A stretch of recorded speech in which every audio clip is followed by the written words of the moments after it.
Hola, buenos días, mi nombre es Jack Lacan.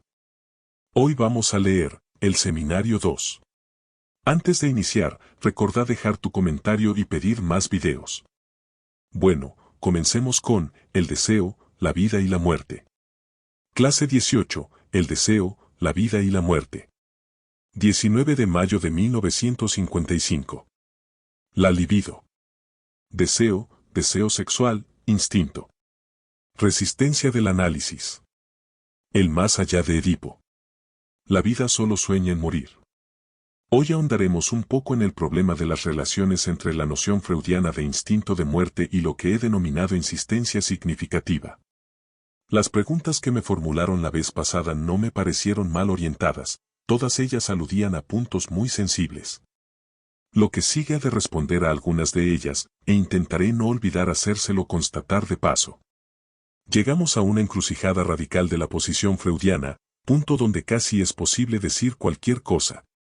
Pero este cualquier cosa no es cualquier cosa, en el sentido de que, se diga lo que se diga, siempre será riguroso para quien sepa oírlo. En efecto, el punto al que arribamos no es otro que el deseo, y lo que de él puede formularse a partir de nuestra experiencia, una antropología, una cosmología, no hay cómo expresarlo. Aunque aquí esté el centro de lo que Freud nos llama a comprender en el fenómeno de la enfermedad mental, por sí solo es algo tan subversivo que no se piensa más que en alejarse de él. 1. Para hablar del deseo, una noción se ha impuesto en primer plano, la libido. Esta noción, lo que ella implica, es adecuada al nivel en que se establece vuestra acción, es decir, el de la palabra. La libido permite hablar del deseo en términos que implican una objetivación relativa. Es, si así lo quieren, una unidad de medida cuantitativa. Cantidad que no saben medir, que no saben qué es pero que siempre suponen que está allí. Esta noción cuantitativa les permite unificar las variaciones de los efectos cualitativos y dar coherencia a su sucesión. Entendamos correctamente lo que quiere decir efectos cualitativos. Hay estados, cambios de estado. Para explicar su sucesión y sus transformaciones ustedes recurren, de manera más o menos implícita, a la noción de un umbral y al mismo tiempo de un nivel y una constancia. Suponen una unidad cuantitativa, indiferenciada y susceptible de entrar en relaciones de equivalencia. Si tal unidad no puede descargarse, alcanzar su expansión normal, esparcirse, se producen desbordamientos a partir de los cuales se manifiestan otros estados. Se hablará así de transformaciones, regresiones, fijaciones, sublimaciones de la libido, término único cuantitativamente concebido. La noción de libido fue surgiendo poco a poco de la experiencia freudiana y originariamente no supone este elaborado empleo. Pero cuando aparece, o sea en los 3 ensayos, cumple ya la función de unificar las diferentes estructuras de las fases de la sexualidad. Reparen ustedes en que, si bien el trabajo data de 1905, la parte referida a la libido es de 1915, es decir, poco más o menos la época en que la teoría de las fases, con la introducción de las investiduras narcisistas, alcanza una extremada complicación. La noción de libido es, entonces, una forma de unificación del campo de los efectos psicoanalíticos. Quisiera ahora hacerles notar que su uso se sitúa en la línea tradicional de cualquier teoría como tal, que tiende a culminar en un mundo, terminas a de qué. De la física clásica, o en un campo unitario, ideal de la física einsteiniana. No es que podamos remitir nuestro pobre campito al campo físico universal, pero la libido es solidaria del mismo ideal. No es casual que a ese campo unitario se lo llame teórico, pues es el sujeto ideal y único de una teoría, intuición y hasta contemplación, cuyo conocimiento exhaustivo se supone nos permitiría engendrar tanto la totalidad de su pasado como la totalidad de su porvenir. Es evidente que no hay allí sitio alguno para lo que sería una realización nueva, un Wirken, o, hablando con propiedad, una acción. Nada más alejado de la experiencia freudiana. La experiencia freudiana parte de una noción exactamente opuesta a la perspectiva teórica. Empieza por postular un mundo del deseo. Lo postula antes de cualquier especie de experiencia, antes de consideración alguna sobre el mundo de las apariencias y el mundo de las esencias. El deseo se instituye en el interior del mundo freudiano en el que se despliega nuestra experiencia, lo constituye, y no hay instante del menor manejo de nuestra experiencia en que esto pueda ser borrado. El mundo freudiano no es un mundo de cosas, no es un mundo del ser, es un mundo del deseo como tal. A la famosa relación de objeto con la que hoy nos relamemos, se tiende a convertirla en un modelo, pattern de la adaptación del sujeto a sus objetos normales. Pero este término, en la medida en que podamos servirnos de él en la experiencia analítica, solo cobra sentido a partir de nociones tales como evolución de la libido, estadio pregenital, estadio genital. ¿Es posible decir que de la libido dependen la estructura, la madurez, el perfeccionamiento del objeto? En el estadio genital se supone que la libido hace surgir en el mundo un objeto nuevo, una estructuración diferente, otro tipo de existencia del objeto, que libido es solidaria del consumo a su plenitud, su madurez. Y esto nada tiene que ver con lo que es tradicional en la teoría de las relaciones del hombre con el mundo, la oposición del ser a la apariencia. En la perspectiva clásica, teórica, entre sujeto y objeto hay coaptación, conocimiento, juego de palabras que conserva su entero valor, porque la teoría del conocimiento está en el centro de toda elaboración de la relación del hombre con su mundo. El sujeto tiene que adecuarse a la cosa, en una relación de ser a ser, relación de un ser subjetivo, pero bien real, de un ser que se sabe ser, con un ser que se sabe que es. El campo de la experiencia freudiana se establece en un registro de relaciones muy diferente. El deseo es una relación de ser a falta. Esta falta es, hablando con propiedad, falta de ser. No es falta de esto o de aquello, sino falta de ser por la cual el ser existe. Esta falta está más allá de todo lo que puede presentarla. Solo es presentada como reflejo sobre un velo. La libido, pero no en su empleo teórico en tanto cantidad cuantitativa, es el nombre de lo que anima el conflicto básico que constituye el fondo de la acción humana. Creemos necesariamente que en el centro, las cosas están efectivamente ahí, sólidas, instaladas, esperando ser reconocidas, y que el conflicto está al margen. Pero, ¿qué nos enseña la experiencia freudiana sino que lo que sucede en el llamado campo de la conciencia, es decir, en el plano del reconocimiento de los objetos, es igualmente engañoso respecto de lo que el ser busca? En la medida en que la libido crea los diferentes estadios del objeto, los objetos nunca son eso, salvo a partir del momento en que serían totalmente eso gracias a una maduración genital de la libido, cuya experiencia conserva en el análisis un carácter, hay que decirlo, inefable, ya que en cuanto se lo quiere articular se incurre en toda clase de contradicciones, incluyendo el callejón sin salida del narcisismo. El deseo, función central de toda la experiencia humana, es deseo de nada nombrable. Y ese deseo es lo que al mismo tiempo está en la fuente de toda especie de animación. Si el ser no fuera más que lo que es, ni siquiera habría lugar para hablar de él. El ser llega a existir en función misma de esta falta. Es en función de esta falta, en la experiencia de deseo, como el ser llega a un sentimiento de sí con respecto al ser. Solo de la búsqueda de ese más allá que no es nada vuelve al sentimiento de un ser consciente de sí, que no es sino su propio reflejo en el mundo de las cosas. Porque es el compañero de los seres que están ahí, ante él, y que, en efecto, no se saben. El ser consciente de sí, transparente a sí mismo, que la teoría clásica coloca en el centro de la experiencia humana, aparece desde esta perspectiva como una forma de situar, en el mundo de los objetos, ese ser de deseo que no puede verse como tal, salvo en su falta. En esa falta de ser se percata de que el ser le falta, y de que el ser está ahí, en todas las cosas que no se saben ser. Y se imagina como un objeto más, porque no ve otra diferencia. Dice, yo soy aquel que sabe que soy. Por desdicha, si bien sabe quizá qué es, no sabe absolutamente nada de lo que es. Esto es lo que falta en todo ser. En suma, hay una confusión entre el poder de erección de una aflicción fundamental por la cual el ser se eleva como presencia sobre fondo de ausencia, y lo que comúnmente llamamos poder de la conciencia, toma de conciencia, que es tan solo una forma neutra y abstracta, incluso abstractificada, del conjunto de los espejismos posibles. Las relaciones entre los seres humanos se establecen verdaderamente más acá del campo de la conciencia. Es el deseo el que consuma la estructuración primitiva del mundo humano, el deseo en cuanto inconsciente. Tenemos que apreciar desde este ángulo la dimensión del paso de Freud. Revolución copernicana, a fin de cuentas, esta es, como ven, una metáfora grosera. Es indudable que Copérnico hizo una revolución, pero la hizo en el mundo de las cosas que están determinadas y que son determinables. El paso de Freud constituye, he de decir, una revolución en sentido contrario, porque la estructura del mundo antes de Copérnico se debía precisamente a que mucho del hombre estaba allí de antemano. Y, a decir verdad, nunca se lo decantó por completo, aunque se lo haya hecho en apreciable medida. El paso de Freud no se explica por la simple experiencia caduca del hecho de tener que cuidar a tal o cual. Este paso es realmente correlativo a una revolución que se instaura en todo el campo de lo que el hombre puede pensar de sí y de su experiencia, en todo el campo de la filosofía, pues hay que llamarlo por su nombre. Esta revolución reintroduce al hombre en el mundo como creador. Pero de su creación arriesga verse totalmente desposeído por la sencilla maniobra, siempre puesta de lado por la teoría clásica, que consiste en decir, Dios no es embustero.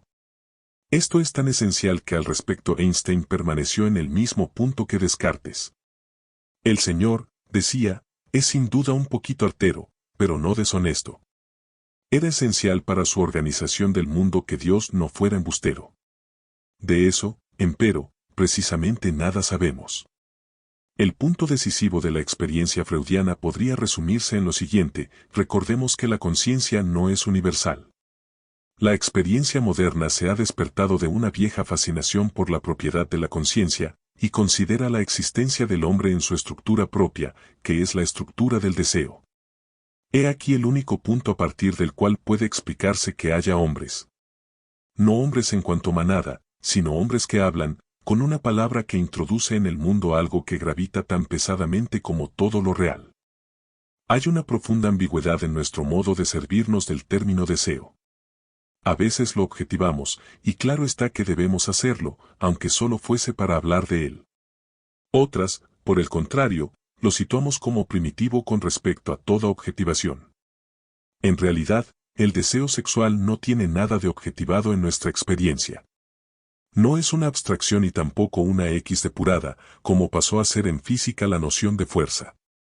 Es indudable que nos sirve, y es muy cómodo, para describir cierto ciclo biológico, o, más exactamente, cierto número de ciclos más o menos ligados a aparatos biológicos.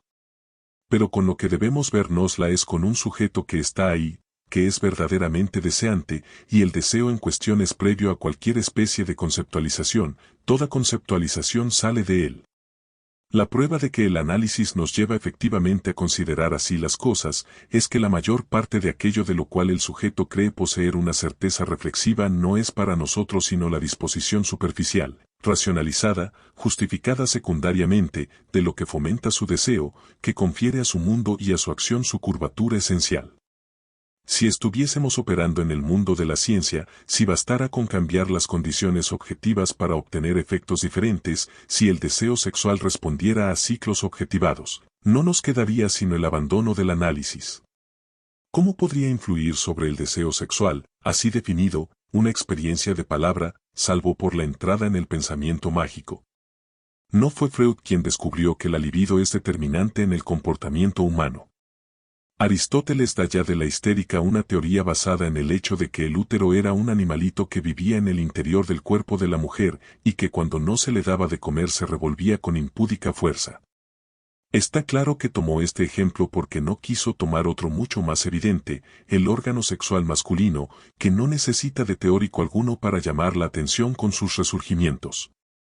Solo que Aristóteles nunca pensó que las cosas se arreglarían dándole discursos a ese animalito que está en el vientre de la mujer. Dicho de otro modo, y como decía un cantante que, en su obscenidad, de vez en cuando caía presa de una especie de sagrado furor lindante con el profetismo, eso no come pan, eso no habla, y encima eso no entiende nada. No entiende razones. Si en esta materia da resultado una experiencia de palabra, es sin duda porque estamos en un lugar distinto al de Aristóteles. Obviamente, el deseo del que se trata en el análisis no carece de relaciones con ese otro deseo. ¿Por qué al deseo, en el nivel en que se sitúa en la experiencia freudiana, se nos incita a encarnarlo en ese otro deseo? 2. Me dice usted, estimado señor Balabrega, que en el sueño hay una cierta satisfacción de deseo. Supongo que alude a los sueños de los niños, como también a toda clase de satisfacción alucinatoria de deseo. Pero, ¿qué nos dice Freud? De acuerdo, en el niño no hay elaboración del deseo, durante el día tiene ganas de comer cerezas y por la noche sueña con cerezas. No obstante, Freud no deja de subrayar que, aún en esta etapa infantil, el deseo del sueño, al igual que el del síntoma, es un deseo sexual. Jamás dará su brazo a torcer. Vean El hombre de los lobos. Con Jung, la libido se diluye en los intereses del alma, la gran soñadora, el centro del mundo, la encarnación etérea del sujeto. Freud se opone absolutamente a esto, en un momento sin embargo extraordinariamente escabroso en que está tentado de someterse a la reducción junguiana, ya que advierte entonces que la perspectiva del pasado del sujeto quizás sea tan solo fantasmática. Queda abierta la puerta para pasar de la noción del deseo orientado, cautivado por espejismos, a la noción del espejismo universal, no es lo mismo. Que Freud preserve el término de deseo sexual cada vez que se trata del deseo, cobra toda su significación en los casos en los que es evidente que se trata de otra cosa, por ejemplo de alucinación de las necesidades. La cosa parece completamente natural, ¿por qué no habrían de alucinarse las necesidades? Se lo cree tanto más fácilmente cuanto que hay una suerte de espejismo en segundo grado, llamado espejismo del espejismo dado que tenemos la experiencia del espejismo, es muy natural que él esté ahí. Pero a partir del momento en que se reflexiona, debemos asombrarnos de la existencia de espejismos, y no solo de lo que nos muestran. No nos detenemos lo suficiente en la alucinación del sueño del niño o del hambriento. No reparamos en un menudo detalle, cuando el niño ha deseado cerezas durante el día, no sueña solamente con cerezas.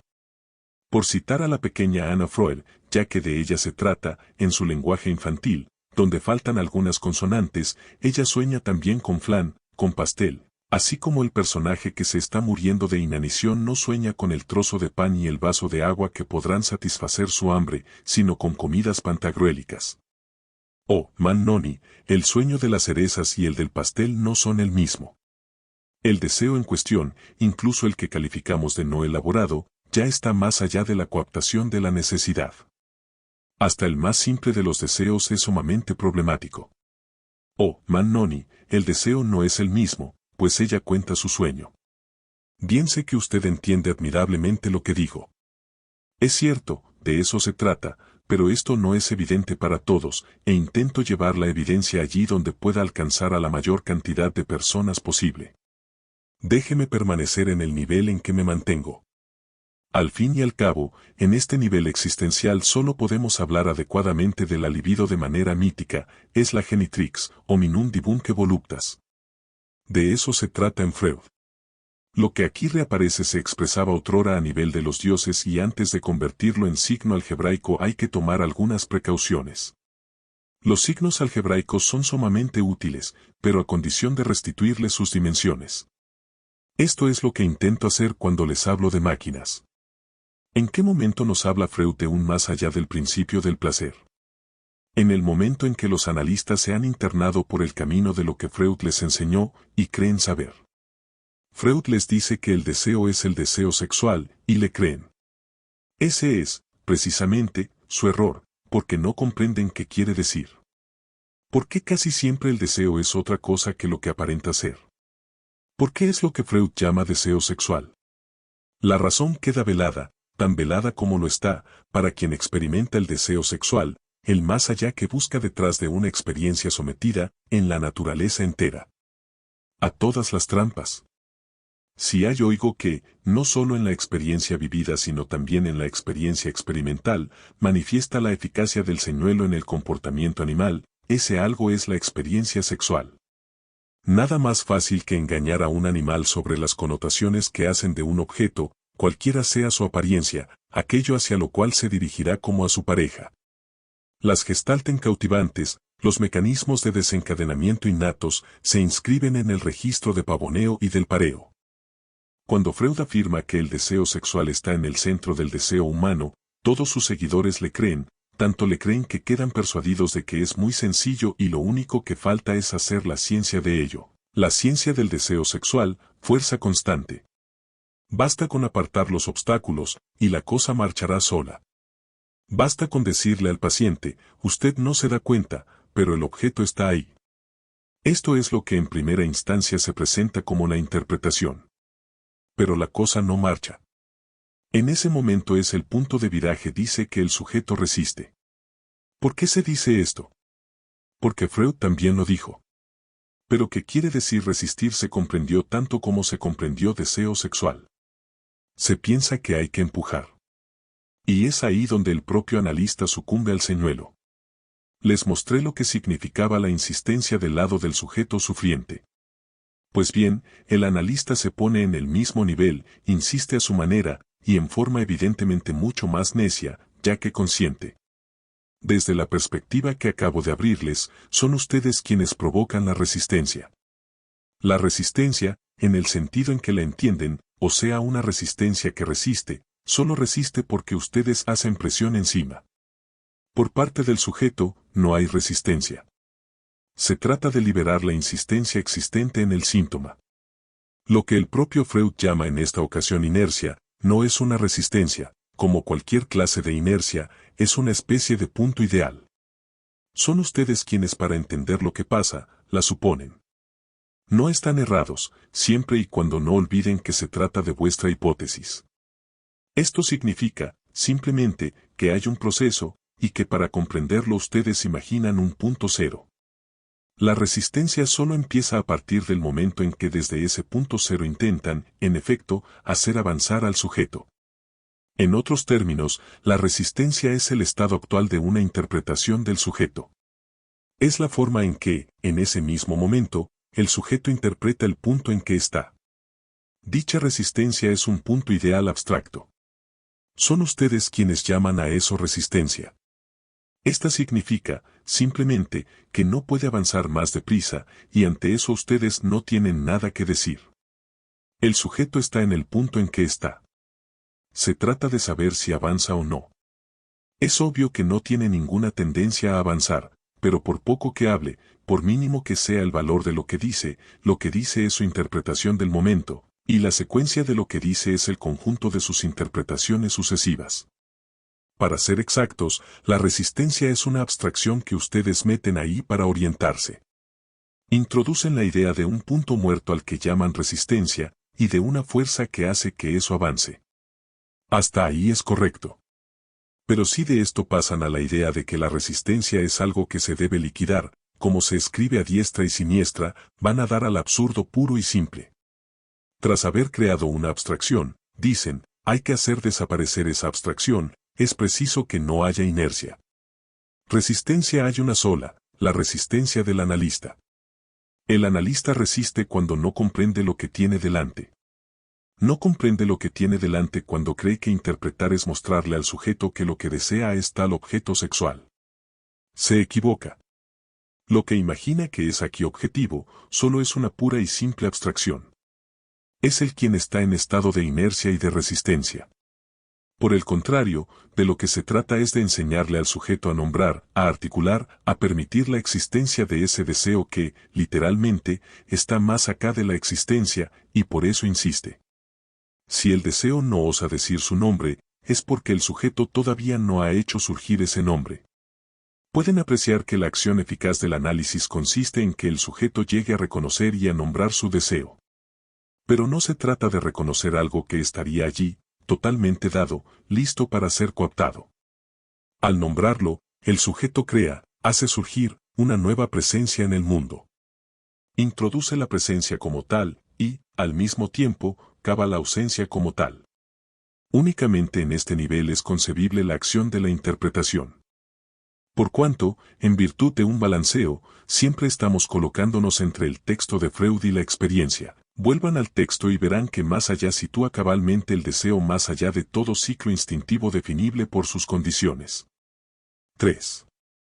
Para dar cuerpo a lo que estoy intentando articular ante ustedes, les dije que teníamos un ejemplo, que tomé porque cayó en mis manos, el ejemplo de Edipo cuando Edipo se ha consumado, el más allá de Edipo. No es casual que Edipo sea el héroe patronímico del complejo de Edipo.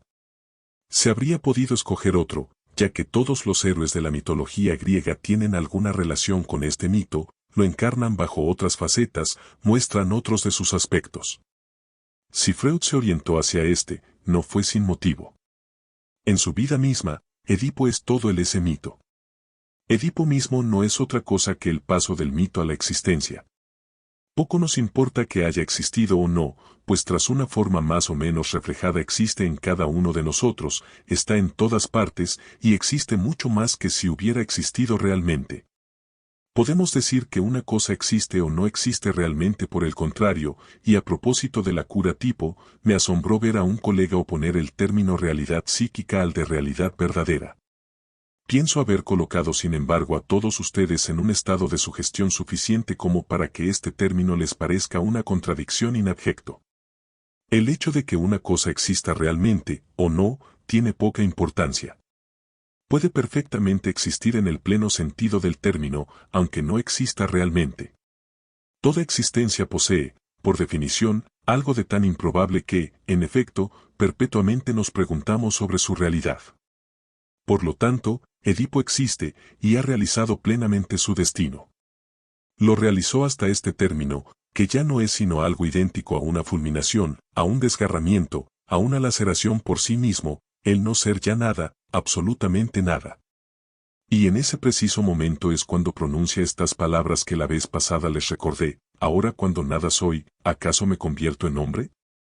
Se trata de una frase que arranqué de su contexto, y tengo que devolverla a él para evitar que queden prendados de cierta ilusión, por ejemplo la de que en este caso el término hombre tendría una significación cualquiera.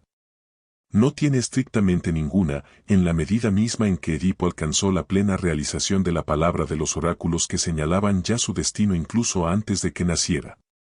Fue antes de su nacimiento cuando les fueron dichas a sus padres las cosas por las cuales debía ser precipitado hacia su destino, esto es, que debía abandonárselo colgando de un pie tan pronto naciese. Edipo realiza su destino a partir de este acto inicial. Todo está, pues, completamente escrito, y se cumplió hasta el final, incluido el que Edipo lo asumiese con su acto. Yo, dice, no tengo nada que ver. El pueblo de Tebas, en su exaltación, me dio esta mujer como recompensa por haberlo librado de la esfinge, y a ese tipo, que yo no sabía quién era, le rompí la cara, era viejo, ¿qué puedo hacerle? Y pegué un poco fuerte, yo era corpulento, hay que decirlo. Acepta su destino en el momento de mutilarse, pero ya lo había aceptado cuando aceptó ser rey. Es como rey que atrae sobre la ciudad todas las maldiciones, y que hay un orden de los dioses, una ley de recompensas y castigos. Es perfectamente lógico que todo recaiga sobre Edipo, pues él es el nudo central de la palabra. Se trata de saber si lo aceptará o no. Edipo piensa que a fin de cuentas es inocente, pero lo acepta hasta el final, puesto que se desgarra. Y pide que se le permita asentarse en Colona, en el recinto sagrado de las Euménides. Realiza así la palabra hasta el final. En Tebas, mientras tanto, sigue el parloteo. Se les dice a los de Tebas: un momento. Os habéis pasado un poco de la raya. Estuvo muy bien que Edipo se castigara. No obstante lo encontrasteis repugnante y lo expulsasteis.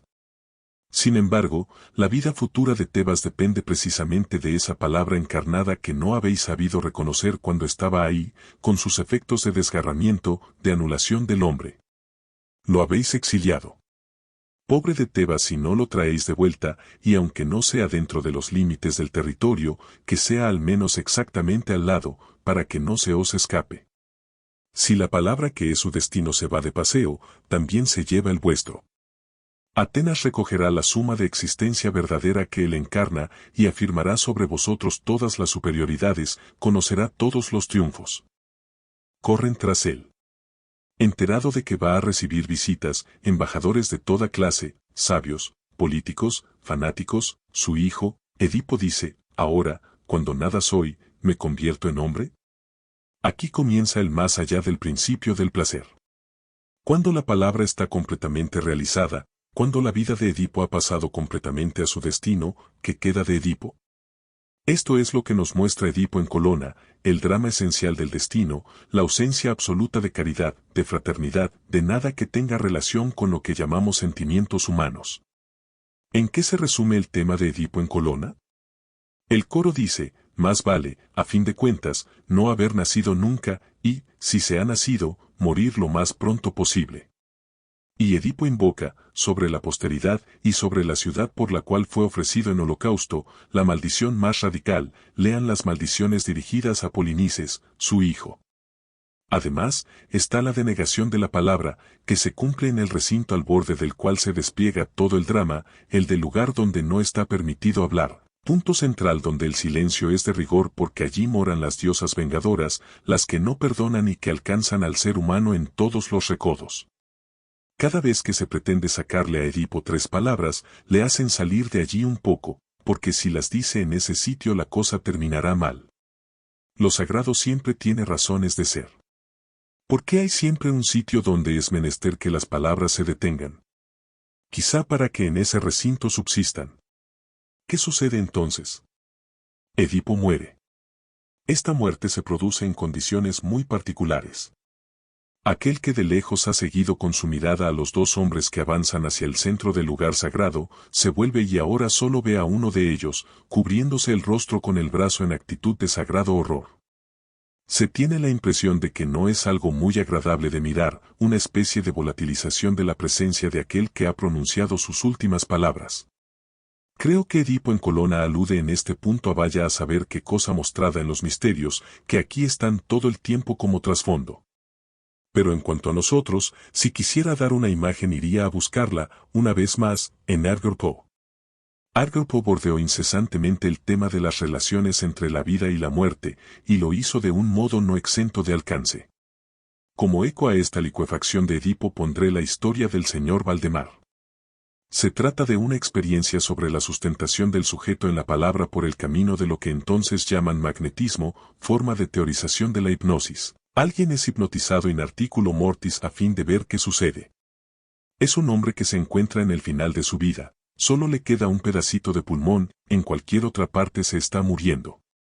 Le han explicado que si quiere ser un héroe de la humanidad, no tiene más que hacérselo saber al hipnotizador.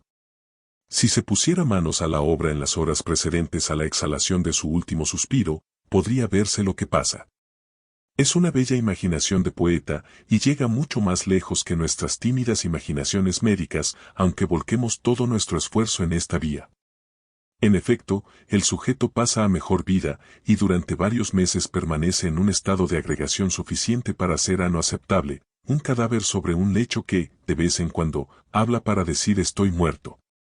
Esta situación, merced a toda clase de artificios y golpes en los flancos para tranquilizarse, dura hasta el momento en que se procede al despertar, logrado mediante pases contrarios a los que adormecen, y del desdichado se obtienen algunos gritos, dese prisa o vuelva a dormirme, haga algo pronto, es horrible.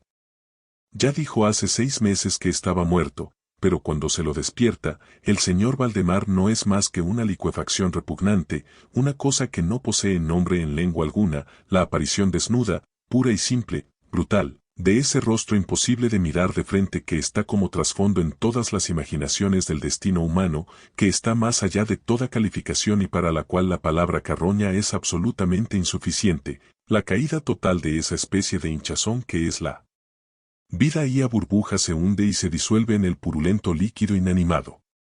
En el caso de Edipo se trata de eso.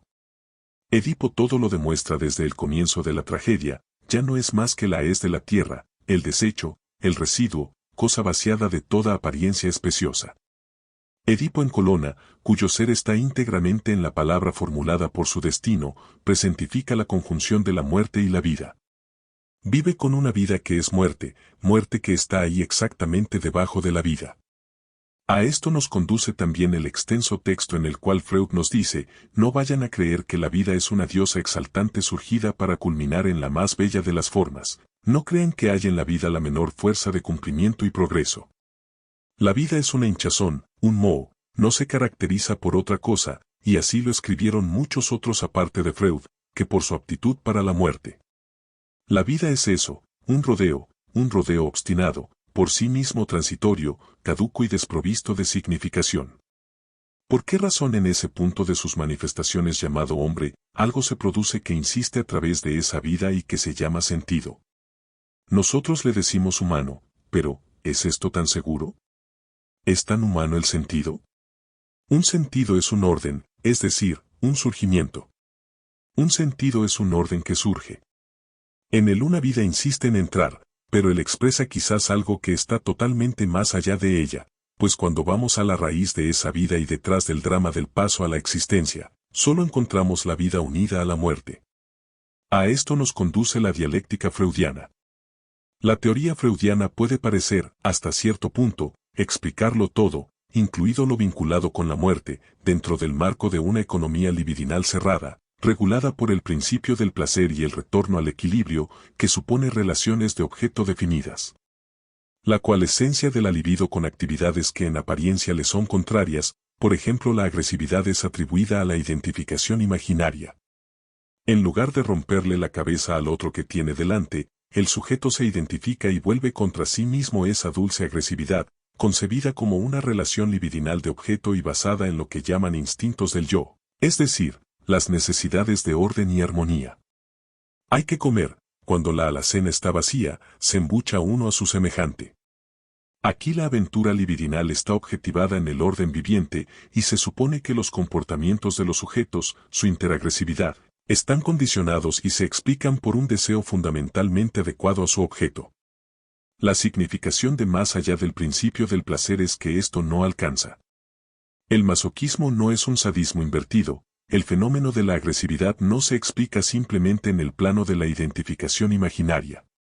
Freud nos enseña con el masoquismo primordial que la última palabra de la vida, cuando fue desposeída de su palabra, no puede ser sino la maldición última expresada al final de Edipo en Colona. La vida no quiere curarse. La reacción terapéutica negativa le es sustancial. Por lo demás, ¿qué es la curación? La realización del sujeto por una palabra que viene de otra parte y lo atraviesa. La vida de la que estamos cautivos, vida esencialmente alienada, existente, vida en el otro, está como tal unida a la muerte, retorna siempre a la muerte, y solo es llevada hacia circuitos cada vez más amplios y apartados, por eso que Freud llama elementos del mundo exterior. La vida solo piensa en descansar lo más posible mientras espera la muerte. Es lo que come el tiempo del lactante al comienzo de su existencia, por sectores horarios que no le dejan abrir sino apenas un ojo cada tanto. Traicioneramente hay que sacarlo de ahí para que alcance ese ritmo por el cual nos ponemos en concordancia con el mundo. Si el deseo sin nombre puede aparecer a nivel del deseo de dormir, del que usted, Balabrega, hablaba el otro día, ello se debe a que constituye un estado intermedio, el letargo es el estado vital más natural. La vida solo sueña en morir. Morir, dormir, soñar quizá, como dijo cierto señor, precisamente en el momento en que de eso se trataba, to be or not to be. 4. Este to be or not to be es un asunto completamente verbal. Un cómico muy ocurrente intentaba mostrarnos cómo Shakespeare había dado con eso, mientras se rascaba la cabeza, to be or not, y volvía a empezar, to be or not, to be. Si causa gracia es porque en ese momento se perfila toda la dimensión del lenguaje.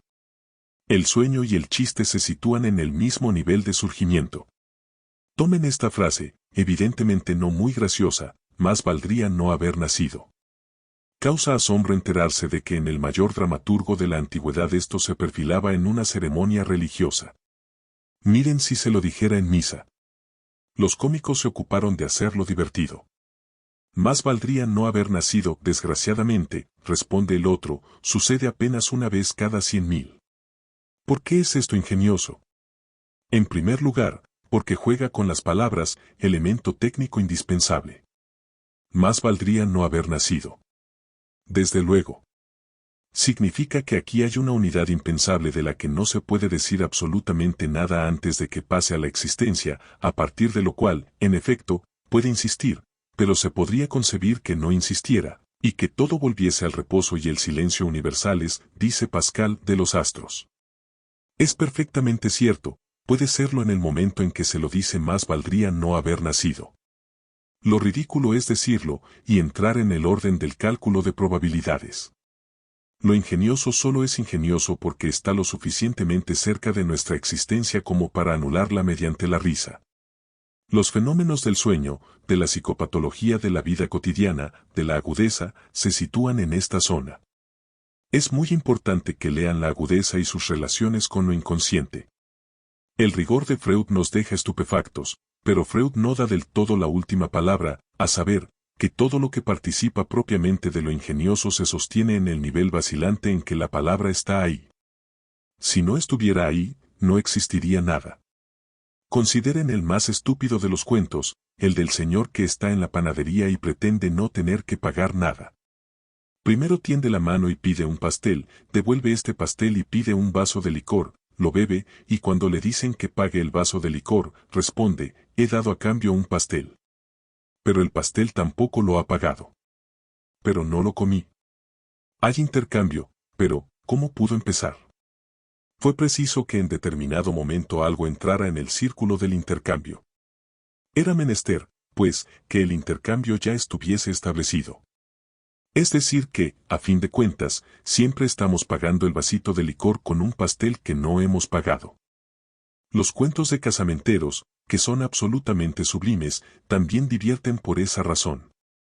Esa que usted me presentó tiene una madre insoportable, oiga, no se casará usted con la madre sino con la hija, pero no es demasiado bonita, ni muy joven, le será más fiel aún, y no posee mucho dinero. Usted quisiera que tuviese todas las cualidades. Y así sigue. El que casa, el casamentero, casa en otro plano y no en el de la realidad, ya que el plano del compromiso, del amor, nada tiene que ver con la realidad. Por definición, el casamentero, pagado para engañar, nunca puede caer en realidades grotescas. Es siempre en el empalme de la palabra, a nivel de su aparición, de su emergencia, de su surgencia, donde se produce la manifestación del deseo. El deseo surge en el momento de encarnarse en una palabra, surge con el simbolismo. Obviamente, el simbolismo se aúna a cierto número de esos signos naturales, de esos lugares en los que el ser humano está cautivado. Hay incluso un amago de simbolismo en la captura instintiva del animal por el animal. Pero no es eso lo que constituye el simbolismo, sino el merquensimbolizante, que hace existir lo que no existe. Marcar las 6 caras de un dado, hacerlo rodar, de este dado que rueda surge el deseo. No digo deseo humano porque, al fin y al cabo, el hombre que juega con el dado es cautivo del deseo puesto así en juego.